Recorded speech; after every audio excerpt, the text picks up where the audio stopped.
Кыргыздын эстрада жылдыздарын алдыңыздарга чакыра беребиз.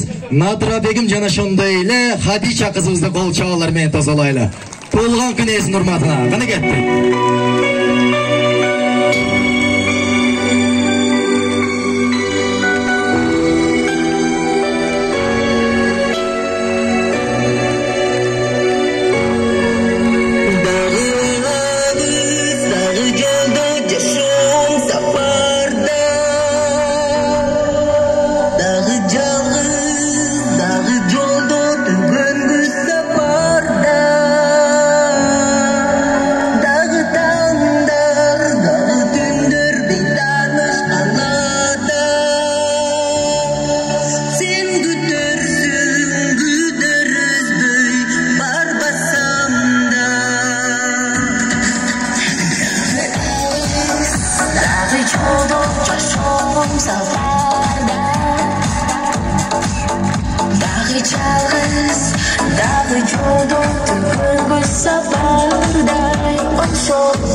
Don't